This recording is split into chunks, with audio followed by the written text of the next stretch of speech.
kita akan melakukan analisis terhadap transaksi-transaksi berikut ini. Tanggal 1, dibeli barang dagang dari toko Hairan sebesar 1 juta. Berarti pembelian bertambah di debit. Karena dia tunai, maka kasnya berkurang di kredit sebesar 1 juta rupiah. Dan ini akan kita masukkan ke dalam jurnal kas keluar. Salah satu yang mencirikan ini adalah JKK. Kita perhatikan ada kas di bagian kredit. Tanggal 2, dibeli barang dagangan sebesar 3 juta dengan syarat. Kalau ada dengan syarat artinya dia pembeliannya kredit. Dibeli barang dagang berarti pembelian. Kalau kredit berarti kita utang dagang sebesar 3 juta. Dan ini masuk ke dalam akun jurnal pembelian.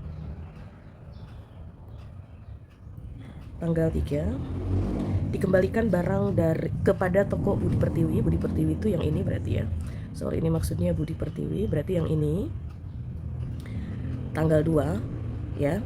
Nah, karena kita mengembalikan, coba kalian perhatikan analisis yang sudah dibuat. Di debitnya kan ada pembelian, di kreditnya ada utang dagang. Di debitnya ada pembelian, di kreditnya ada utang dagang. Pada saat dikembalikan sebesar 750.000, otomatis utang dagang yang ini akan berkurang. Sehingga kalau utang dagang mau berkurang, dia kita tempatkan di bagian debit. Sekali lagi, karena utang dagangnya akan berkurang, maka dia akan pindah ke bagian debit. Jadi kalau kita tulis utang dagangnya berkurang ya. Tadinya dia di kredit, yang ini sekarang pindah ke debit sebesar 750.000. Jadi utang dagang berkurang di debit. Di bawahnya karena dikembalikan, di bawahnya adalah retur. Retur apa? Retur pembelian, karena di sininya pembelian. Jadi retur pembelian dan potongan harga bertambah kredit sebesar sama 750.000. Nah, kalau ada retur seperti ini, dia akan kita masukkan ke dalam jurnal umum. Tanggal berikutnya, dibayar pembelian 2 Oktober kepada toko Bumi Pertiwi. Nah, kita punya toko yang sama yang dimaksud ini dan ini. Kalau kita buatkan buku besarnya, tanggal 2, ini yang tanggal 2, ini kan ada utang dagang. Utang dagangnya 3 juta, ini tanggal 2. Kemudian tanggal 3, utang dagangnya yang ini berkurang. Utang dagangnya berkurang sebesar 750.000. Nah, pada tanggal 6, status utang dagang ini kalau kita buat di sini, dia ada 2.250.000 ya. Nah, ini status utangnya. Sehingga yang harus kita bayar adalah yang ini, 2.250.000 gitu. Tapi kita lihat kembali tanggal 2, tanggal 2 ini ada syarat pembayaran yaitu 2/10.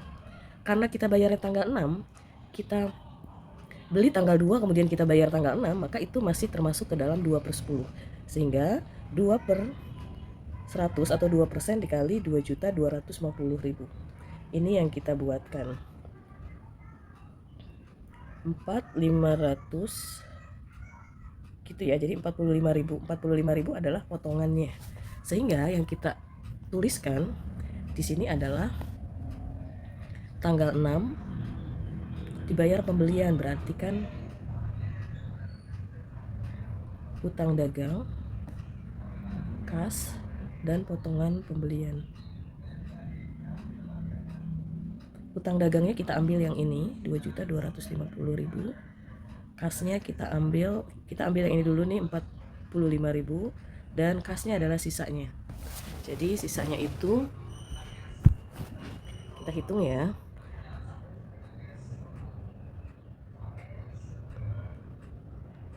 2.250 dikurangi 45.000 berarti 2.205. Nah, jadi kalau kalian perhatikan ini jumlah debitnya kan yang 2.250, jumlah kreditnya juga sama seperti ini.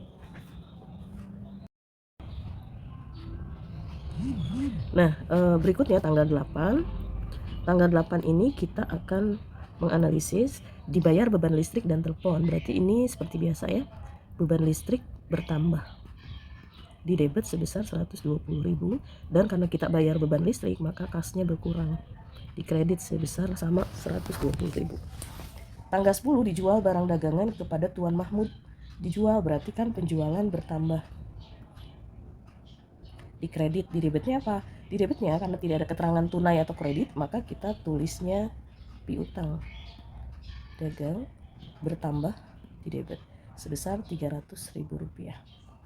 Kemudian tanggal 11 dijual barang dagangan 800.000 dan baru diterima sebesar 400.000, berarti kan penjualan 800.000 ya, dan baru dibayar, berarti kasnya baru masuk 400.000. Sisanya apa? Kalau ini kredit maka ada 400.000 lagi yang piutang. Piutang dagang bertambah di debit. Jadi orang yang masih ngutang ke kita sebesar 400.000. Nah, kita kembali ke dalam analisis tanggal 6 dia masuk ke dalam jurnal apa. Untuk tanggal 6 karena ada kas di kredit maka dia kita masukkan ke dalam JKK. Tanggal 7 kas di kredit kita masuk ke dalam JKK. Tanggal 10 kita masuk ke dalam jurnal penjualan. Tanggal 11 kita masukkan ke dalam jurnal kas masuk. Analisis berikutnya untuk tanggal 14. Tanggal 14 dibeli barang dagangan dari PT Sentosa dengan syarat. Berarti pembelian bertambah di debit. Dibeli barang dagangan dengan syarat berarti utang ya. Utang bertambah di kredit sebesar 3 juta rupiah. Nah, ini akan masuk ke dalam jurnal pembelian. Tanggal 18 dijual barang dagangan dengan syarat. Berarti penjualan piutang dagang. Ini bertambah juga 3 juta rupiah, dan ini akan masuk ke jurnal penjualan.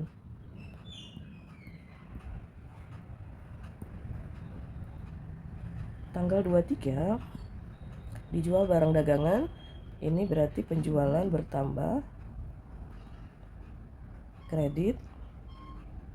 Dijual barang dagangan berarti kasnya bertambah debit sebesar 350.000. Dibeli peralatan toko berarti peralatan bertambah,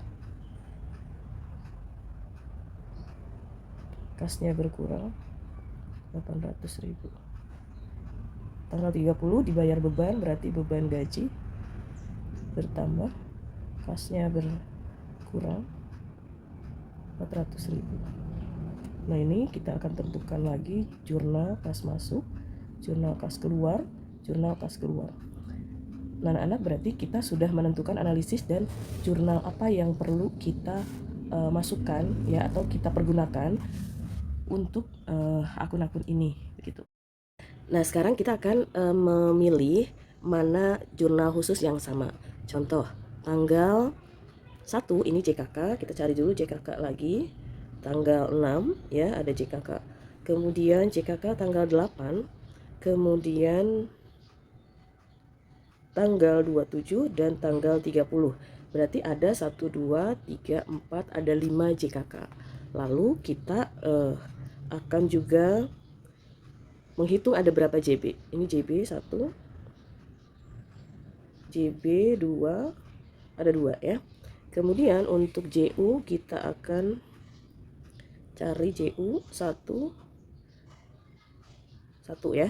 Untuk JU ada 1, kemudian kita akan lihat apakah dia ada JJ. JJ ini tanggal 10, JJ 1, 2. Tanggal JJ ada 2. Kemudian kita akan beralih ke JKM. JKM ini 1 tuh ya. Kemudian tanggal 2, 3. Baik. Nah, ini adalah jurnal khusus yang berbeda yang ada pada toko Sembako Jaya. Untuk membuat jurnal penerimaan kas, ini tabelnya sudah saya buat. Nah, kita lihat dulu yuk seperti apa jurnal penerimaan kas. Nah, anak di sini tabelnya ada tanggal, nomor bukti, keterangan, rep, kas, potongan penjualan, piutang dagang, dan akun serba-serbi gitu ya. Nah, tabel ini dibuat oleh perusahaan. Jadi kalau perusahaan misalnya mau membuat kolom apalagi yang memang diperlukan, itu disilahkan. Nah, untuk jurnal penerimaan kas dengan bentuk yang seperti ini, perhatikan untuk menulis tanggal. Tanggal ini harus ada tahun, bulan, dan tanggalnya ya. Tanggal yang kita tulis di sini adalah tanggal yang memang sesuai dengan transaksi yang sudah kita punya ya, dan yang tadi kita sudah analisis. Kemudian untuk bukti di sini tuh misalnya ada bukti kas masuk nomor sekian gitu ya. Ini kalau di dalam transaksi terdapat nomor bukti, maka kita harus menuliskan. Tapi kalau tidak ada, kita kosongkan saja. Untuk keterangan, silahkan tulis keterangannya apa. Misalnya tanggal 1 Juni itu kita ngapain gitu, atau terjadi apa, terjadi transaksi apa. Contoh, ditulislah setoran modal misalnya. Tanggal 3 penjualan tunai dan seterusnya ya. Tapi kalau misalnya ada perusahaan yang memang bersangkutan, maka ditulis firma Carita misalnya ya.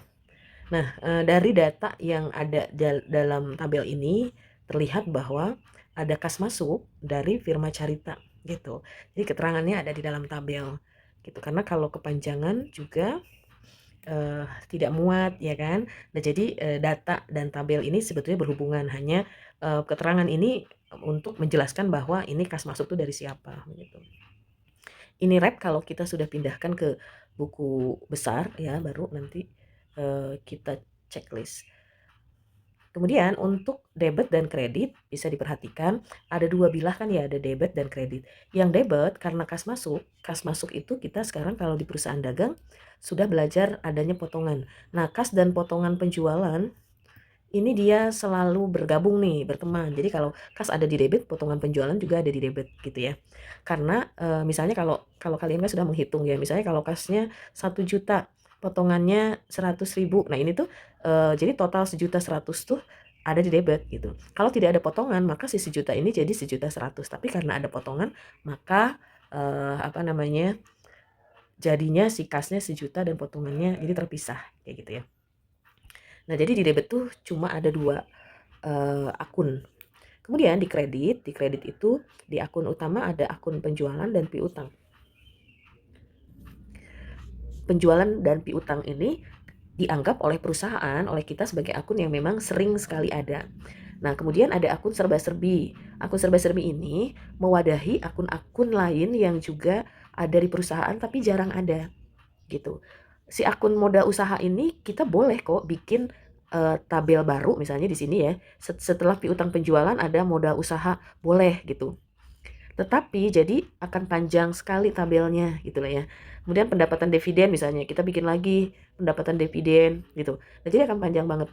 Sehingga akun-akun yang ada di perusahaan tapi jarang keluar, ya jarang ada, kita masukkan saja ke kolom serba-serbi.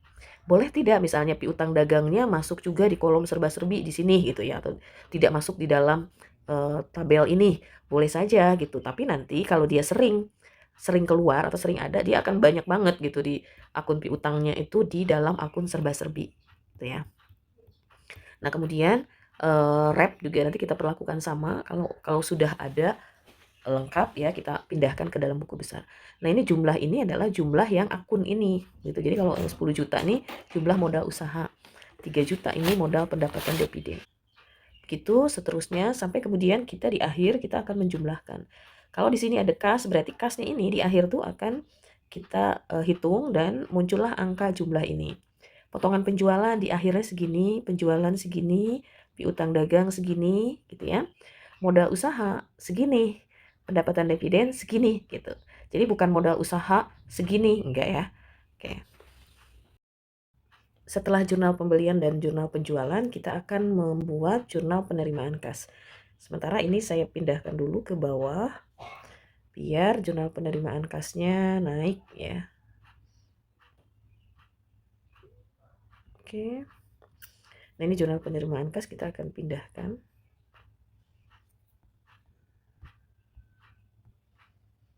Nah, kemudian kita bisa melihat ada jurnal penerimaan kas itu di tanggal ini ya, tanggal 11. Jurnal kas masuk tanggal 11 dan tanggal 23. Tanggal 11 sama 23, jadi hanya ada 2. 2020 Oktober tanggal 11 ya. Nyonya Kirana, berarti ini nomor bukti tidak ada. Nyonya Kirana kita tulis. Debitnya kas bertambah 400.000, berarti kasnya 400.000. Nah, untuk soal tanggal 11 ini kita akan memisahkan dua jenis jurnal khusus di dalamnya. Jadi ternyata tidak semuanya masuk ke jurnal kas masuk. Jurnal kas masuk itu hanya pada kas dan penjualan. Kemudian yang satunya piutang dagang penjualan. Nah, anak-anak ini coba kamu perhatikan yang ini.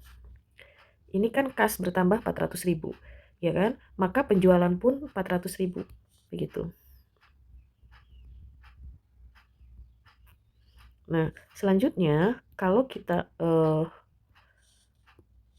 masuk ke piutang dagang 400.000, maka penjualan pun 400.000.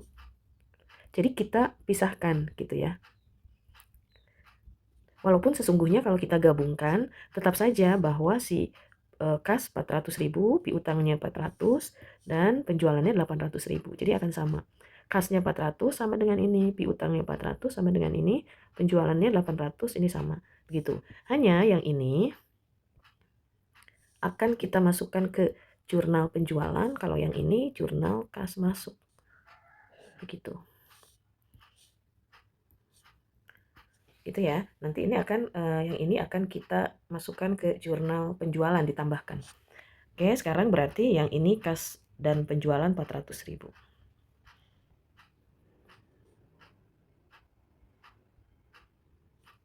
Gitu, sudah. Kemudian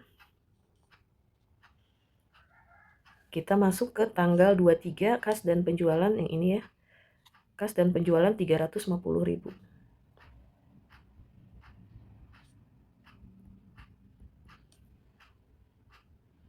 Nona Ambar tanggal 23.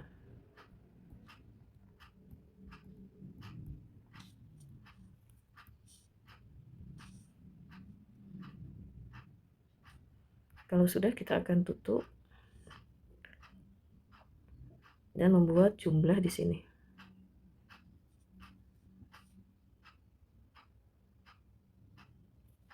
750.000 debit dan 750.000 kredit. Demikian untuk jurnal penerimaan kas.